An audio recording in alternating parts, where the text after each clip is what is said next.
Hi, I'm Mark Shapiro, the President and COO of TKO and Endeavor. This week, I'm here in London on the pitch for Leaders Week to discuss media, mergers, and enterprise. Thanks for coming, really appreciate it. I know you haven't done a sports industry conference like this before, so we're privileged to have you here. Thank you, nice to be here. What's on your agenda when you're over in the UK? What do you do when I came in first thing, I feel like this clock is so short, I'll be zipping through my answers as quick as I can.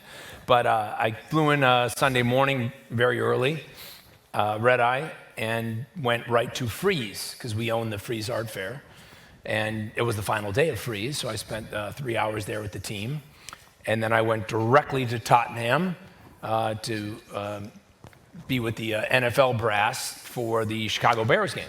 And that was actually phenomenal. Yeah. The stadium was phenomenal, fans were phenomenal. It was quote unquote a Bears home game. Everybody was in Bears jerseys. The tailgate was incredible. And of course, we own On Location as well. Mm-hmm. So we do the premium experiences, for all the international games. So we had about 400 people that we flew in, hotel, travel, sightseeing, food, pubs, and then tickets for the game. It's an amazing experience, but does it feel like an American experience, or does it feel like a kind of a special international experience? I'll tell you this, James.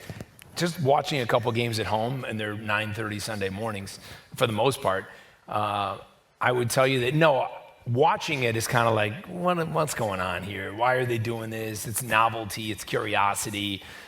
Fans will come out to try it, and I understand why the commissioner's doing it and the owners are doing it to obviously grow the global fan base. But as a fan watching at home, I thought it was a bit of a reach, even though it was sold out. Once you were partaking in it, completely different story. The fans were in it from the beginning to the end. The tailgate on the streets was phenomenal. Energy in the place was incredible. The singing Sweet Caroline in the breaks. Yeah. That's a Neil Diamond song, if not everyone's familiar with that. We know Sweet Caroline. Yeah, okay, good. Okay. And it was pretty powerful. Like, I walked out of there like, you know what, doing 5 or 6 games. I think they have Munich coming up. Obviously, they have a game at Wembley this weekend.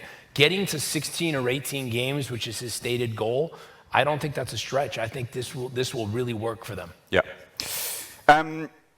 Mark, obviously, I sort of got an inkling of what you're going to say to this with your kind of Iran ESPN power move. But President and COO, Endeavor and TKO, when you're talking to a stranger who doesn't know the media business, doesn't know the sports business, doesn't know Hollywood, what do you tell them you do? We really sit at the center of culture. It's entertainment, Hollywood, music, sports, food, art. That's really where Endeavor and TKO are. As 2 separately traded public companies for now, as you know, Endeavor is in the process of going private.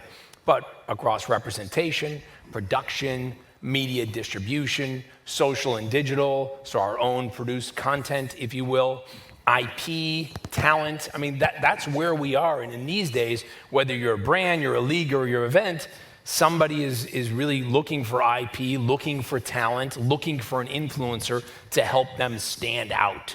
And we really major in trade in all those areas. Endeavor obviously is broader with a lot of different businesses, everything from sports betting to IMG to WME. And then TKO is just strictly sports. So a real sports juggernaut with UFC and scripted entertainment, which is WWE. So you tell them all of that, and then you say, and I run the joint? Or how do you explain your role? Well, that's different. Let's just say I'm on a plane and someone says, what do? I immediately say insurance. Because I don't really want to have a conversation with It's a growing business. Yeah, and then only once has someone said, what kind of insurance? Literally, it's dead right there. And then I just say car, because if you said fire, that might be some stories around that. So I say car, that's the end of the conversation. Great. If I'm coming into customs in the UK, if I can't get away with why you here, which is tourism sightseeing, I'm going to Wimbledon as a fan, I'll just say marketing and then just try to keep it as minimal as possible. If I'm with friends and really, hey, what do you do? Or I'm with a client, then I'll go into the big definition and description on the kind of folks we represent, the teams and leagues that we work with, the events that we own, the UFC and the WWE, and kind of how that all came together. It's a different, more elaborate kind of conversation. So, car insurance marketing guy, we're building a picture of you. I think over here in the UK, obviously we know a lot about Endeavour, about IMG. I think we've probably heard a lot, whether it's true or not, about Ari Emanuel, your long-term partner in crime. But not necessarily that much about Mark Shapiro. So I thought we'd play a little quickfire round, if that's all right, to get to know you. You up for that? I don't usually do that, but yes, I'm up for that with you. Thank you, Mark. Sparkling wine or sparkling water? Flat water, always. No sparkling whatsoever. No, not tap. Always bottled. Fiji is my preference. Okay. Taco Tuesdays or Wings Wednesdays? Not even close. I won't touch the wings. I don't like to wrestle with my food. I'm nervous it might be too spicy. I'm going tacos all day. Okay. With a margarita next to it, please. Very good. Salt around the rim, but not the spicy salt. You like salt around the rim, okay. How well would you do on Hot Ones? I would be on the wall of shame, for sure. Okay. It's not even close. I couldn't get there. I'd be annoyed that somebody booked me on the show. I'm happy to talk about anything, very direct, very candid. You don't want to be eating as you're doing Tell it. like I see it. I don't want to be eating while I do it. I don't want to be wrestling with my food. I don't want to be getting wet naps to clean my face. And I can't handle the spice even if you're drinking milk. Do you eat? Because Ari doesn't really eat, does he? Yeah, no, Ari's, he eats, but he's got a very crazy worm vegan diet. No lentils, no lectin, excuse me. And yes, I eat and I try to be heavy protein. Good for you. Bespoke or off the peg? Good question. Custom, always, for suits. Off the rack for everything else. Movie premiere or live sport? Easy, movie premiere. I mean, first of all, in my career, and I'm getting old now, I mean, I started at ESPN right out of school practically.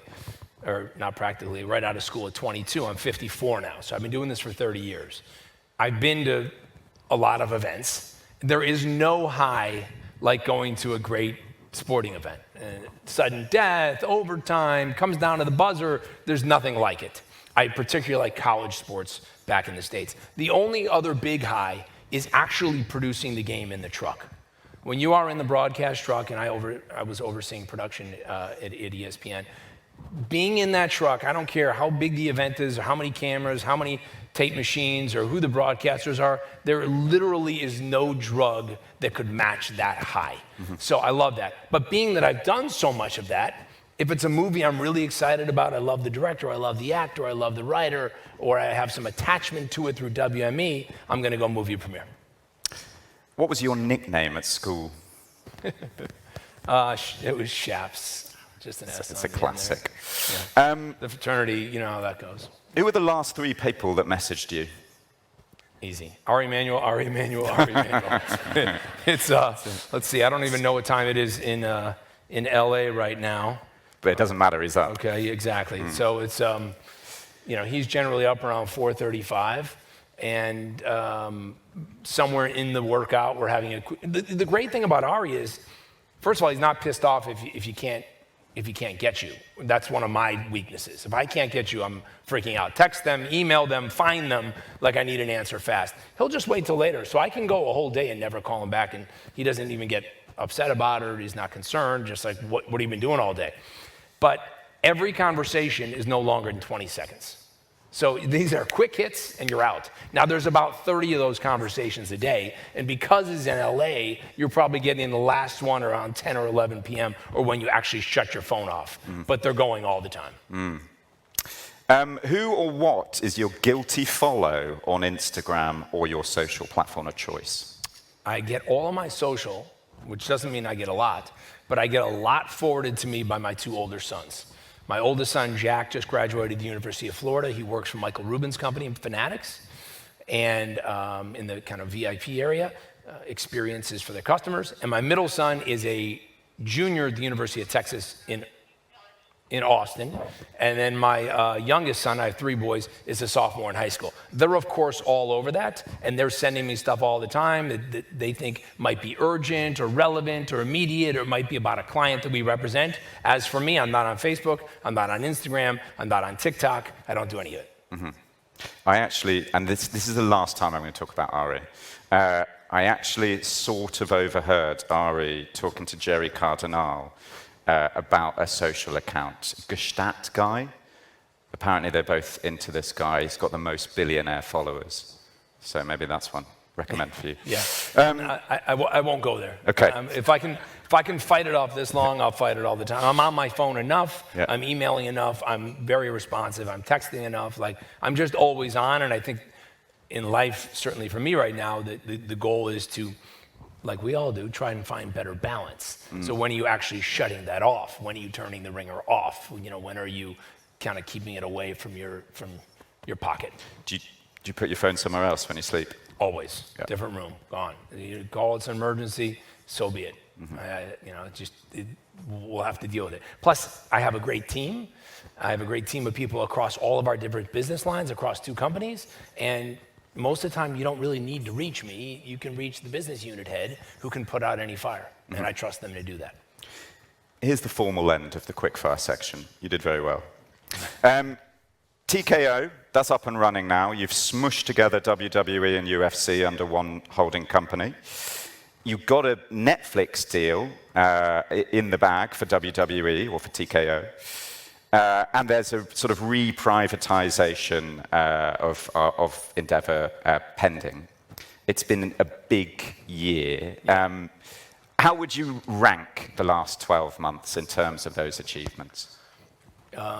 Look, I would tell you that I thought I was never busier than when I was at ESPN, because sports is 24/7, sports is on the weekend, sports is at night, and I was running, programming and production. So it's just, you're constantly doing a deal or you're overseeing a sports center or a live telecast. So it just has you every minute. It's really hard to put boundaries down. I've now surpassed that with this, only with this move. And I try to remind my wife of that this is just a transition time. It's extremely busy right now, but it won't be like this forever. And that's just because you're running the businesses, but you're also in the process with a lot of lawyers, a lot of bankers, a lot of regulatory in taking Endeavor private. And then at the same time, you're doing earnings calls and analyst meetings and investor meetings to explain what the story of TKO is, so that hopefully more investors get behind the stock. So it's kind of a lot of things happening all at once. And it's a moment in time, and hopefully I would say by the end of the first half of next year, Endeavor will be private. It'll still be busy, but the process of getting it private will be passed. TKO will be public, and away we go. What's the latest on TKO? What have you, from your view, what have you done, and what have been the challenges that you've had to overcome? Look, it's been a great story. The stock came kind of flying out of the gate, over $100. It quickly dipped down to like 78 or something, and then we now got it back around 125. So we're up about 65% year to date. And I would tell you the reason for that is it's a very simple story. It's not one of the reasons Endeavor didn't work as a public company and just kind of stayed around its strike price is because it's complicated, it's complex. There's a lot of businesses. There were over 20 acquisitions where we were in everything from sports betting to obviously the powerhouse that IMG is. We're global all over the world, 11,000 employees, sports, Hollywood, culture, you name it, events, representation, all kinds of different models, all kinds of different cyclical businesses, all kinds of risks that are different to each of those respective businesses. And analysts, frankly, it just was too hard. Like, I don't want to do the work. There's so many other options. I don't get it. I can't model it. There's not simplicity. I'm out. And that held us up for a long time until we ultimately decided to be better as a private company. TKO is exactly the opposite of that. It's very simple. It's effectively 2 leagues. And we own the leagues. We're the commissioner, we're the team owner, we're the coach, all in one. We make decisions just like that. We control all the monetization levers, if you will, media rights, sponsorship and global partnerships, site fees, that's cities and municipalities, regions that will pay us to bring the show to town, right? Consumer products and licensing, ticket sales, premium experiences, like that's the business. And if you can construct a narrative that lays out long-term how you're going to meaningfully grow and who on your leadership team is going to be charged with growing each of them for the next 5 to 7 years, you're going to get a lot of believers. And then if you put up numbers every quarter, as we've been doing, showing that the proof's in the pudding and you're delivering on the promise, you're going to get that jump. And that's what's been happening for us. People are asking questions via the Leaders app. There's a few on TKO, WWE, UFC. Are you all right if I ask these audience questions? Sure, absolutely. I particularly like one because it's kind of more of a command than a question. And maybe I like that. Here it is. Talk to host city rights fees for WWE and UFC events. Talk to the rights fees? Yep. In terms of... That's it. Okay. It's just a command. Talk to them. Okay, so I would say let's start with WWE. I mean, one of the reasons why that business is just on fire is obviously we didn't deal with Netflix, which is 10 years for over $5 billion, 5.2 exactly, and they're going to start carrying effectively live sports with Raw every single Monday night. And they'll be marketing it, they'll be behind it, and they're actually doing a lot of off-channel marketing. They're talking about it, it's in their earnings calls. It's their real first dip into the water. Those NFL games on Christmas Day, that came after us. And even though WWE is not really a true sport, it's scripted entertainment, it's still a major swing for them. And given that Netflix is fast approaching 300 million global subscribers, it's a great move for us. It's a first move, it's a leadership move, it's an innovative move, and we're really excited to do that at the beginning of next year. And having that rights fee locked in, sustained for 10 straight years, and another option beyond that makes investors confident that the growth is going to be there on the media rights from that standpoint. Of course, SmackDown moved from Fox to NBC in another long-term deal. They'll stay on USA, and Comcast knows WWE better than really anyone. I mean, they've been airing WWE on NBC and USA for decades. So that's a great story for us. And NXT is kind of the little engine that could, right? This is the third league we have. It's next, if you will. It's the developmental league. And that's on Tuesday nights, moving to CW. So really extraordinary growth in terms of the reach, if you will, the penetration, the audience. Will be in 100 million homes with CW, and we've only had it on 2 weeks now, and we set all kinds of records for CW over the last 12 months, and a big lift from what we were doing with the product just a year ago. So we're in good shape there. Now what's coming up, and every investor wants to know about, and maybe the question inside of that question, is the PLEs. So we have one a month of WWE. It's kind of like the UFC pay-per-views. They used to be pay-per-views. WrestleMania, SummerSlam, Bash in Berlin. You know, it's a big monthly fight, and all these, if you will, soap opera other shows kind of lead in and around these big tent poles every month. Those shows, those 12 PLEs and the network are currently on Peacock. And we will be negotiating for either a new home or an extension on Peacock in the first or second quarter of next year. And we're confident and bullish about where that's going, but we have not started conversations. We know it's doing really well for Peacock. Peacock's now penetrated in 33 million homes, and they see WWE as a big driver.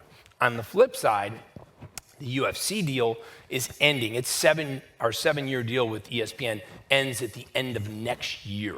So we'll be in conversations with ESPN on an extension for UFC in first quarter of next year. And I should just say, that doesn't automatically mean we're going to mirror our current deal, which is a weekly fight night on Saturday nights and a pay-per-view every month. We may choose to split the package, and there's a number of different suitors that have expressed interest, but they have an exclusive negotiating window, and we're going to talk to ESPN first and only. Do you know what? It feels like that command might have been a bit of a plant after you. No. Adam Kelly is in the room, so I know it couldn't have been played. You talk about the Netflix deal kind of as if it was just sort of easy, but there have been so many agencies, so many sports properties over the last 5 years or so trying to be the ones to get Netflix into sport, and you managed it with TKO. Tell us honestly how you managed to do that. What was the negotiation process? How long were you talking to them for? What was the clincher? You know, I would say it came together, James, really quickly. I mean, we didn't anticipate that they would be a player for all of it, much less even Raw or SmackDown.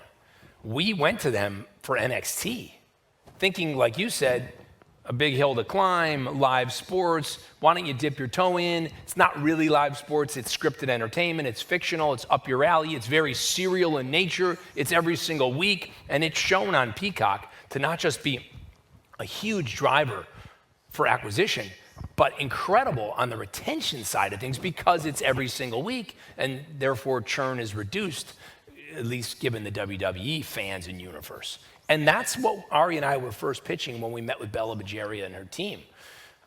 It then quickly became, well, we kind of like the story, do you have more? And more just became more and more. And then it was, well, can you go international? Because like Apple, we want to be global. And that we couldn't do because our partnership with IMG, we're selling international rights territory by territory.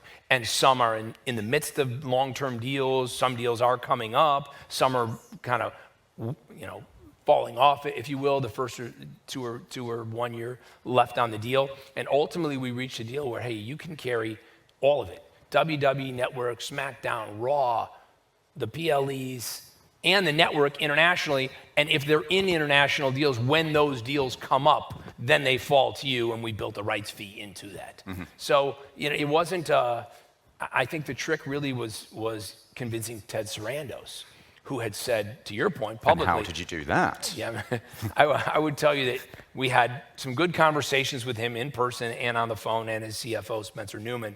But Bella controls the programming budget. And to Ted's credit, he delegates to her. You have a $17 billion budget. It's your ass on the line. If you think this movie's going to move the needle, great. If you think this series is going to move the needle, great. You think this doc's going to move the needle, great. Oh, now you want to try WWE? I want to make sure it's consistent with what I've been telling Wall Street. But as long as we can be true to ourselves, our mission and our strategies and our priority, and we can fully articulate that, then I'm all up for backing your play. So it was her play that he backed. You obviously know the US media rights landscape inside out. You used to run ESPN, right? I'll hear about that forever from you now. But now, obviously, with IMG and the media arm of IMG in the Endeavor Group, IMG obviously super strong over here in Europe and internationally in the media rights game. Sure. You've now got a global view. You might have had one before, but now you definitely do. What's your overall assessment of the kind of global rights landscape? Because it seems to me there's a bit of a bifurcation going on at the moment. Look, the truth is, yeah, you're going to have some properties that are challenged, obviously, and there's a number of different football properties that are challenged or not getting the lift that everybody expects them to get in the new renewal cycle. And then you're going to have other sports properties like you've just seen with the NBA, like you'll always see with the NFL, that are going to be hotter than hot. And WWE fell into that, and I'm hopeful that UFC will be in the hot category. What I tell investors is, don't take for granted like this is going to be like this forever. It's not. Sports right now is the only thing flat out working across linear and digital. Because it's live, because of competition, because of the rooting history, because of the equity many of these sports have with their fan bases and different countries and universes and followings. So sports is on its own. It's a unicorn. And that's why you see so many deals where the platforms are putting more and more sports on non-traditionally or putting them in windows that are unorthodox. Just this last week, you saw ABC get back into the game with Monday Night Football, which was just going to be ESPN primarily this year, and now ABC is going to air all of the games. That's in the best interest of the NFL, that's in the best interest of the fan, and clearly ABC needed it. Let's remember, there's only 4.5 hours a week that ABC is now airing that is like typical scripted fare. Everything's changed. It's all game shows, it's all reality, it's all sports. But sports works, and it is the magic serum. I'm not saying there's a bubble coming, but different strokes for different folks on a lot of these sports and leagues. So some will stay hot, and some will cool off to warm, but they'll never be less than warm. Do keep your questions coming in. We've got 5 minutes left. That's your 5-minute warning for questions. Get them coming in.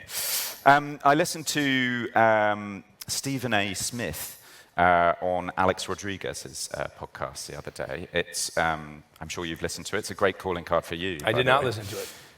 come on.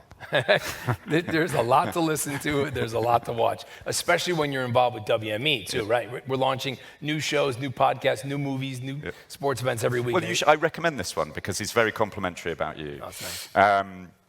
And I wonder, off the back of that, you obviously did the deal with him at ESPN to bring him to ESPN and re-upped him as well.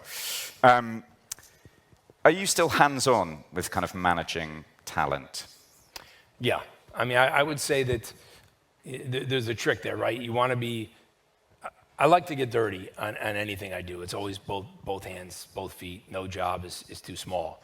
But you have to be careful about being too granular, and you have to be careful about opining or making decisions on day-to-day stuff that clearly your business unit heads. They might want some counsel or guidance, but they don't need you to get actively involved. And I think that over the course of my career, I've gotten better at toggling that, if you will. When it comes to talent representation, I'm not an agent. I don't want to be an agent. That's not my background. I am a deal maker, and where I can get involved to help our clients win, I will. Mm-hmm. I effectively manage, if you will, or I represent two people. Again, I'm not an agent, so I don't even know if it's legal to say that, but I direct Stephen A. Smith's deals, if you will, working with John Rosen, and I do Rachel Maddow, who's a big commentator with MSNBC. Those are the only two talent that I work with, around the clock, if you will. And I kind of put my nose in there because I think they're both unicorns, truly. And they both have very distinct voices, and they both have meaningful audience, and I think they have a lot of longevity. And so that's worth my time. Do you think we're almost at a place where talent can be bigger than the platform? It's a great question. No, we're not at a place where the talent can be bigger than the platform.